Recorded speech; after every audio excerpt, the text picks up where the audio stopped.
Because it's summer, I run things like bounce houses, slushy machines. I've done ice shavers in the past. And because I'm not always sure if the place I'm going to has power or not, I always bring a portable power station with me. So this ensures that I can run what I want to, and usually for a really long time. You can see this is a pretty beefy power station. Here you see a clip of me running some slushy machines with some bounce houses all at the same time. You can see it is using up a lot of power, but I can run all of this for quite a while just because of the big battery in here. I do want to point out that this is kind of a demo unit that was sent to me so I could try it and test things out and see how it is. I've tested a lot of portable power stations. I really enjoy using portable power stations around the house. They're nice to have for emergencies, but I find I use these a lot just as a convenience thing. If I need to do projects around the house and I need a light, I just grab one of these, plug in a light to it. That way I can turn off the power to the house or for certain circuits on the circuit breaker. Or if I need to power something outside like the bounce houses, I can bring this with me and then I can set up the bounce house or the slushy machine literally wherever I want. So it adds a lot of convenience. And if you travel a lot, especially like in an RV, it's just one of those things that you really need to have because it makes your life so much easier. I'm not going to go through and list off the specs one by one. You can just kind of look at it here, what you can do with this power station. But I do want to point out some of the things that make this power station unique. One nice thing about this is you can add on other battery packs, and with their app,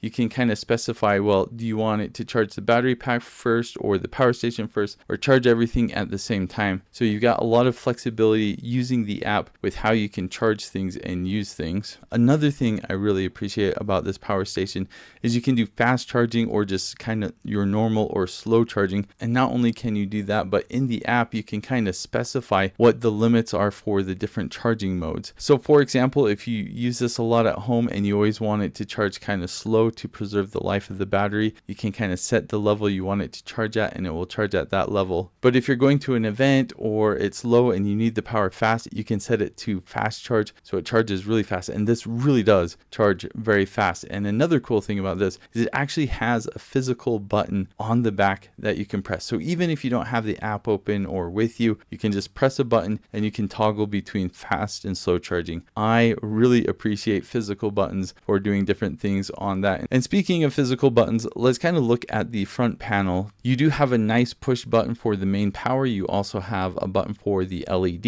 You can kind of toggle through different modes or kind of a signal mode. Then you have a button for DC, a button for AC. When you press either of these buttons on the display, it tells you exactly what's going on. Front panel also has a couple normal USB charging and then a couple fast charging. It also has two USB-C up to 100 watts. So you can plug in your computer via USB-C to charge your computer that way. And it also has kind of that DC car adapter. Probably one of my favorite features is found on the top where it has wireless charging. On the surface, it seems that wireless charging is just kind of a little extra bonus, but what I found is everywhere I take this to, people are like, oh, hey, can I charge my phone? So I use the wireless charging all the time. I'm usually letting other people charge their phones. Anytime someone sees that there's wireless charging going on, they're going to put their phone on top and use it. It gets used all the time. On the side of the unit is where you plug in the extra batteries, and then on the back of the unit is where you plug in your charging cables. There is a port for solar charging because I was sent a demo unit that wasn't set up yet on this unit, so I wasn't able to test that out, but you can charge this via solar as well. From all of the tests I've done with this power station, I've got a lot of great use from it. I've probably had about 1 or 2 months now, and I use it a few times every week just with the various things we're doing over the summer. So convenient to have. I think the app is really nice. It lets you configure and tweak a lot of different things, so you can kind of configure your standby times. So if you want it to turn off automatically, if you don't have AC plugged in, you can have that automatically turn off, or same thing with the whole unit. This is a really nice feature, especially if you're out and about and sometimes you have the AC on and sometimes you have it off and you don't want it automatically shutting down. If you don't already have a power station like this, this is a really good option. This has basically all of the features I've seen in just about any power station. So this really has it all. It has a very high capacity. You can power a lot of things for a long time. Really nice power station, and it's even better with the functions you can do with the app.